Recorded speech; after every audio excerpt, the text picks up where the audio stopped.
महाराष्ट्र असा सुखाने नांदत असताना एक दुष्ट काल यवनाची वक्रदृष्टी महाराष्ट्रावर पडली. महाराष्ट्र परकीय स्वारांच्या टाचेखाली भरडला जातो. अपहरण, अपमान, जुलूम, जबरदस्ती, अन्याय, अत्याचार, मंदिरांची तोडफोड, स्त्रियांची, धनधान्यांची लुटालूट थांबत नव्हती.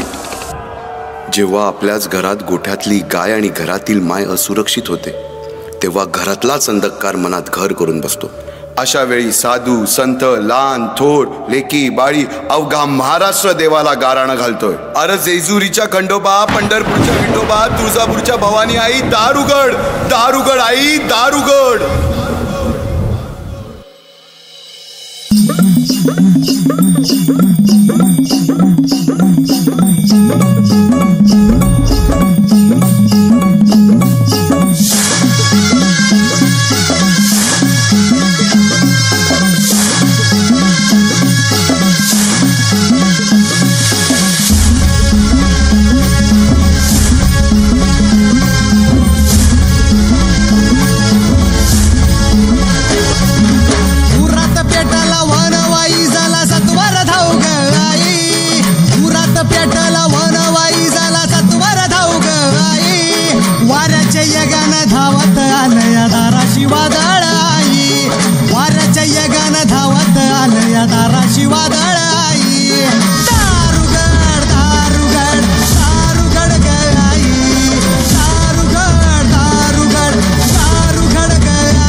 सरते शेवटी देवानं गाराणं ऐकलंच. शालिवन शके 1551 शुक्ल नाम संवत्सर, उत्तरायण शिशिर ऋतू, फाल्गुन वद्य तृतीयेला सायंकाळी शुभ लग्न उदित असता कलियुगातील नरसिंहाचा, ग्रहमंडलातील सूर्याचा, नक्षत्रातील ध्रुवाचा, या सम छत्रपती शिवरायांचा शिवनेरीवर जन्म झाला.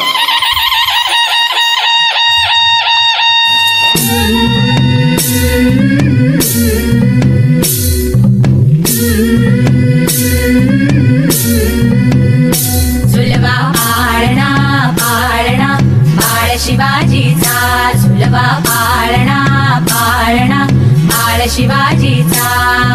चंद्र जसा हा इंद्र शोभतो पुत्र जिजाऊचा, चंद्र जसा हा इंद्र शोभतो पुत्र जिजाऊचा.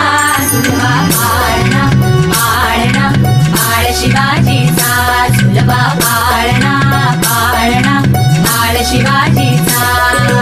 जो जो रे बाळा जो जो रे, जो जो रे बाळा जो जो रे. जाग रे बाळा जाग रे.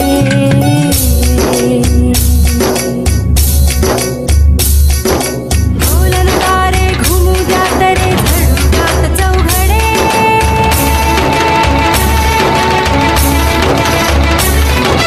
शिवनेरीच्या सदरेवर भगवा झेंडा फडफडे.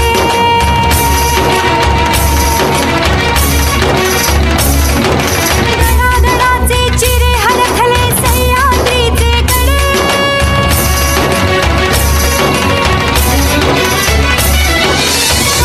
तुझी आसाथी मावळे मर्द मराठे खडे.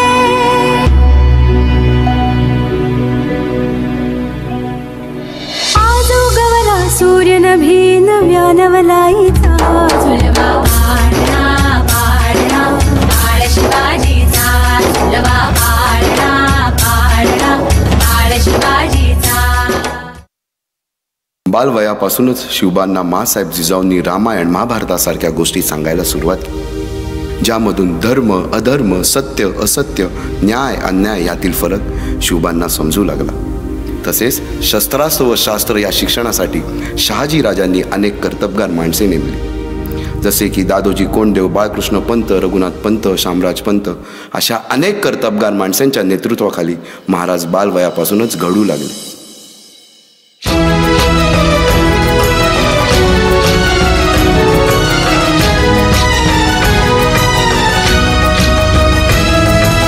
तूच अर्जुन तूच केशव तू तुझा हो सारथी, तूच अर्जुन तूच केशव तू तुझा हो सारथी.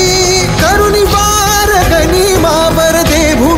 भूमीस आहुती करुणी वार गनिमावर दे भूमीस आहुती तूच अर्जुन तूच केशव तू तुझा हो सारथी करुणी वार गनिमावर दे भूमीस आहुती.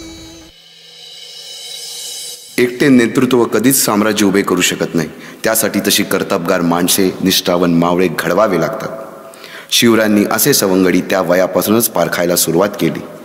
तानाजी मालुसुरे, सूर्याजी मालुसुरे, यसाजी कंक, सूर्याजी काकडे, बाजी जेदे आणि अशा अनेक सवंगड्यासमोर शिवबांनी शपथ घेतली स्वराज्याची, शपथ घेतली स्वराज्याच्या बांधणीची.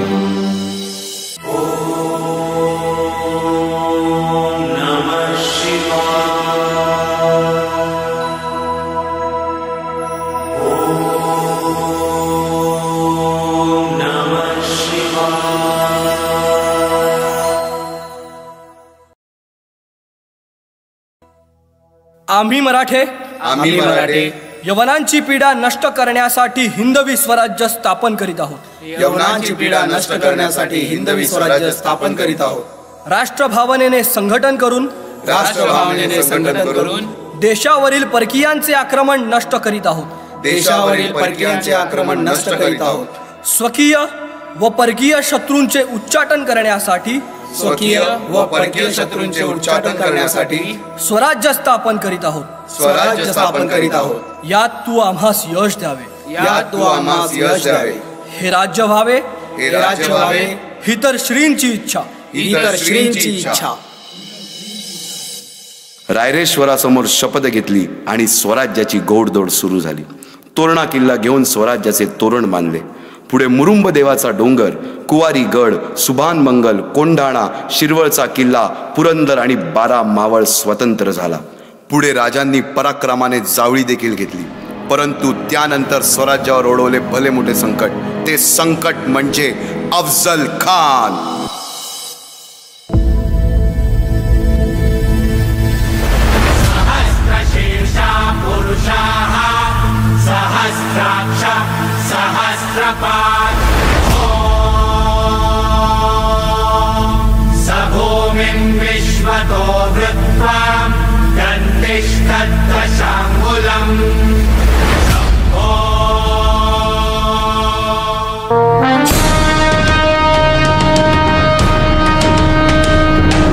महाराजांची, शिवाजी महाराजांची कीर्ती बेफाम होती.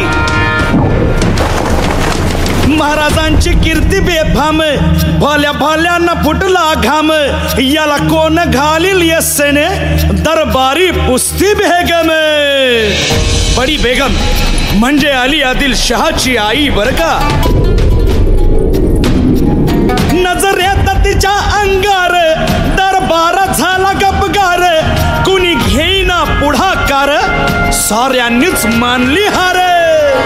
इतक्यात अचानक एक सरदार उठला, बोलला, हम लाएंगे शिवाजी को. आणि त्यानं विडा उचलला. नवतेच अफजल खान. या नवतेच अफजल खान जिता जागता जणू सहिताने.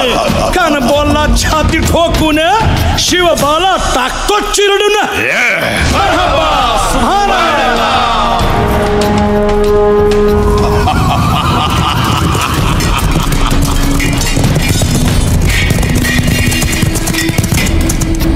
आता शिवबाचं काय खरं नाही. इकडं निजाम, तिकडं मोगल, पलीकडं इंग्रज. जो तो हेच बोलू लागला. महाराज, आपला जीव मोलाचा आहे. खानाचं सैन्य अफाट आहे. त्याच्यासमोर आपला टिकाव लागणं अवघड आहे. काही दिवसांसाठी आपण कुठेतरी अज्ञातस्थळी निघून जाऊ. काय म्हणालात रायबा?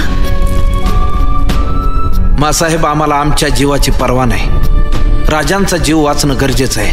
रायबा, शिवबा केवळ आमचा पुत्र नाही, तर अवघ्या मराठी जनांचा स्वाभिमान आहे. या मातेने आपला पुत्र गमावला तरी 72, परंतु भ्याडपणे पळून जाऊन या मराठी मुलखाचा स्वाभिमान गमावता कामा नये. अशा वाघिणीचा त्यो छावा. बाळासाहेब, आपला पुत्र आणि मराठी मुलकाचा स्वाभिमान विजयी टिळा लावूनच परत. अशा वाघिणीचा त्यो छावा, गनिमाला कसा ठेचावा. डोक्यात नेहमी कावा, भेटीचा धाडला सांगावा. खानाच्या भेटीसाठी महाराजानं एक शानदार शामियाना उभारला होता आणि अशा या शामियान्यात खान डौलत डुलेत आला, खान डौलत डुलेत आला. सय्यद बंडा त्याच्या संगतीला, सय्यद बंडा त्याच्या संगतीला, शिवबाच्या संगती महाला. राजाला पाहून खान म्हणतो कसा, आओ आओ शिवाजी, आओ हमारे गले लग जाओ. खानानं राजाला आलिंगन दिलं आणि दगा केला. खान धाभिमान मान्याला, खान धाभिमान मान्याला, कट्यारीचा वार त्यानं केला, कट्यारीचा वार त्यानं केला. खर खर आवाज झाला, खर खर आवाज झाला. चिलखत होतय अंगाला, चिलखत होतय अंगाला. खानाचा वार फुका गेला. खान यडबडला. इतक्यात महाराजानं पोटामंदी पिचवा ठेकेला, पोटामंदी पिचवा ठेकेला. वाघ नखाचा मारा केला, वाघ नखाचा मारा केला. टरा टरा फडलं पोटाला, टणा गेला खानाचा कोटळा. भाई रे भाई रे आला जी जी, भाई रे आला जी जी जी.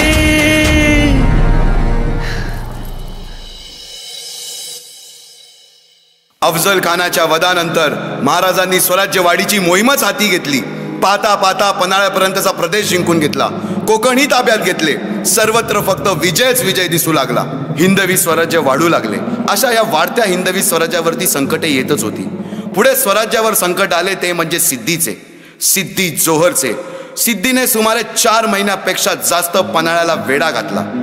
या वेड्यातून महाराजांना सुटकेसाठी बाजीप्रभू देशपांडे, शिवा काशीद व अनेक बांदलांनी पराक्रमाची शिकस्त केली. समोर मृत्यू दिसून सुद्धा शिवा काशीद प्रति शिवराय बनून सिद्धीच्या शामियानात जातात. काय म्हणावे त्या धैर्याला. पावनखिंडीत 3000 गनिमांशी अवघ्या 300 मावळ्यांना घेऊन गोडखिंड अडवून धरली आणि बाजीप्रभूंनी राजांना पुढे जाण्यास सांगितले. काय म्हणावे त्या शौर्याला. राजे लाख मेले तरी चालतील, परंतु लाखांचा पोशिंदा हा जगलाच पाहिजे. जा राजे जा, फक्त एक करा. विशालगडावर पोहोचल्यावर तोफेचे 5 बार द्या. तोपर्यंत हा बाजी या खिंडीतच गनिम रोखून ठेवतो. पुरंदराच्या तहावेळी मुरारबाजींना माझ्या सैन्यात आलमगीर बादशाहकडून मनसब देतो असे आमिष दाखवणाऱ्या त्या दिलेर खानासमोर मुरारबाजी स्वराज्याच्या पायी वाहिलेल्या निष्ठेला आठवून तांडव करतात. काय म्हणावे त्या स्वामी निष्ठेला. पुढे राजांना आग्र्याला जावे लागले. तेथील औरंग्याच्या मगरमिठीतून निष्ठून आल्यावर तहात दिलेल्या किल्ल्यापैकी जेव्हा कोंढाणा घेण्याची वेळ आली तेव्हा स्वतःच्या मुलाचे लग्न बाजूला ठेवून सुभेदार तानाजी मालुसरे पुढे आले. काय म्हणावे त्या त्यागाला. ही मोहीम मॅच फत्ते करणार राजे.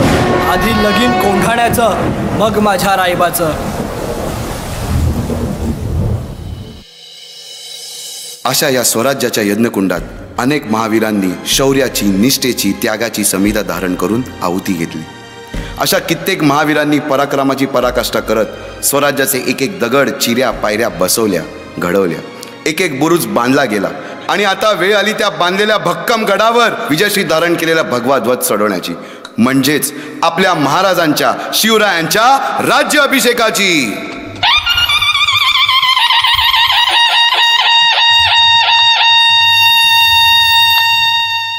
350 वर्षाच्या काळरात्रीनंतर अरुणोदय झाला. भगवंतांनी दिलेला शब्द खरा झाला. हिंदवी स्वराज्य स्थापन करणारा, यवनांची पीडा नष्ट करणारा जाणता राजा राज्य अभिषेकासाठी सज्ज झाला.